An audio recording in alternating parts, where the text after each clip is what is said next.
everybody, Big Daddy G. Forgive the late. I had to make a video. Figured I'd make this video. I made one a few minutes ago and I just deleted it. Probably said some wrong things in there. um, I was just out and I saw a guy with a Black Lives Matter t-shirt on and I said, hey, do you believe that? He said, yeah. He says, do you? I said, no. So I don't believe him, nor do I like him.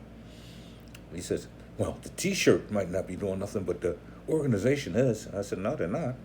And he says, well, forget it. You suck. And the dude actually got angry, which isn't, it's understandable. It's understandable, like, in the black community, if you don't think and act, pretty much so the way MSNBC and CNN and the talking heads in Hollywood has spent the last 3 years programming the black community to think a certain way, then I guess if I don't think that way, then yeah, people have problems. It's like in the black community, I could almost say the First Amendment is out the window. When it comes down, if I decided to go outside right now and wear a Trump 2020 t-shirt or hat, I actually put my well-being at risk. And that's just a shame because it should be a discussion. But politics is like religion. People don't want to discuss them. They're set. They know where they want to be. They know what they believe. And unfortunately, they don't know what they believe and they don't know where they want to be because the only information they got is off of MSNBC and CNN and their neighborhood. Most people don't do the research. So let me help people out a little bit with some research. The vice president candidate in San Francisco, which she was a DA, and she sucked like the DA we have in Philly, it's 1,500, mostly minority, people that were arrested for just smoking a joint. And she gave them the maximum sentence for smoking a joint. Now, it's legal to smoke over there. They was asked, one of the reporters said, well, did you ever smoke pot? And she just laughed. She never answered. She's also posturing herself as if she's going to be president. And Jay, let's say, Trump put it right, the woman is nasty. She is very aggressive. And she's posturing herself as if she's going to be president because she knows, as the Democrats know, and most of the voters don't know because they don't do the research or check into it, Joe Biden, mental abilities is leaving him. He has 6 months to a year before the party will say that he is mentally unstable to stay as president, and she will become your president. She's also coming into a thing where she wants to do $40 billion, and a tax hike to pay for a bunch of people that don't live here that probably won't stay here for their medical, education, and everything else. Democrats would like to do that. Open borders. She also wants to do. What is the thing where she actually overrides Congress and the Senate and gives an executive order on a mandatory gun buy program, meaning that she could pass that rule, and you have to get up there, whatever the government decides, if they want to take and say your gun is worth $50 or $100, you have to surrender it and give it up and take that money. Now, that's hypocritical because she doesn't go nowhere without an armed detail. She doesn't go to bed without an armed detail. If she has a speech, she has an armed detail and snipers on the roof. And what she feels as though, get rid of all the guns and we can call 911. The cops are going to come save our ass. But she's also part of that program of defund and restructure the police department, meaning that you call 911, they might not be coming for you.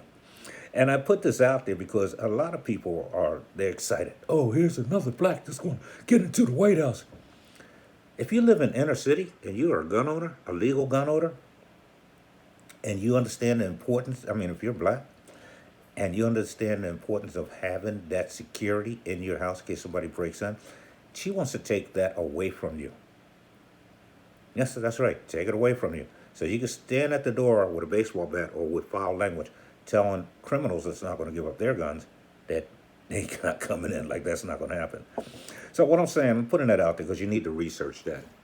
You need to research that Joe Biden's been in politics for 50 years. Never did one thing for minorities or the black community. All of a sudden, this woman gets up there and says, you're a racist. and you touch women. And you can't tell me that she wasn't told to do that, wasn't told to do that at during the debates, which, because she wouldn't have done it on her own, because it would have been a political suicide. But she was told by her handlers, you do this and you will be taken care of. And what did they do? Immediately, they took care of her. The news media came out and said, a star is born. What she did to Joe. And I mean, they ran that shit for a week. A star is born. And ironically, the people from our own state didn't think so because nobody really voted for her. Nobody backed her as far as the presidential candidate because they knew she sucks. So she talks to Joe, and Joe gets on the news and he says, I know I've did some things and I'm going to change. I'm going to change. I know I've done some racial things. It's like a leopard can't change spots. He has a speech. It's incredible that she's here with me. This is going to show every little black and brown girl the possibilities. Let's think about that. You're working on yourself to be a less racist person because you guys have spent a lot of time trying to prove Donald Trump to be racist, but you're working on yourself to prove that you're not racist, that you couldn't even think far enough past stupidity to get up there and say, this is a great opportunity for minority young women to realize that they have a possibility to go farther in their future. No, you use the typical thing that racists would use, little black and brown girls. Other thing is, I gotta ask anybody, if you're just one of those Obama worshipers that's worship Obama because he was a black president and you don't realize he didn't do a fucking thing for you, you gotta ask yourself, what the hell did Joe do in the 8 years that he was with Barack Obama with the highest unemployment in the black community, the worst military, the worst economy? Here, let me just tell you a couple things that Trump did that MSNBC won't tell you, and what is that? MSLSD and CNN won't tell you. Trump lowered down to 3%, the lowest unemployment in the black and minority community in history. They were about to say 40, 50 years, but they said literally in history. Our economy was doing great. He dropped the corporate tax from 35% down to 15%. Jobs were coming in. He gave money to black communities and black colleges. Obama didn't do that. But you didn't hear that. That's right. You didn't hear that, did you? You didn't hear that from one of the talking heads in Hollywood or the news medias. So I'm putting that out there because Trump is like a one-legged man in an ass-kicking contest in this fight. I think the worst selection right now, mainly because this girl is a socialist with a very strong Marxist view, and the Democratic Party has been moving over to a socialist agenda for years. And one of the biggest things that they want is to get the guns out of the hands of the people. But the only guns they could get is out of the hands of legal gun owners. So if this woman has her way in a swipe of a pen, she will turn ordinary law-abiding citizens into criminals because I'm not giving up my gun. And a bunch of other people aren't either. So I just thought I'd put that out there because people are so passionate. They're so passionate. Another black person. Please do a little research. Stop doing things because of color.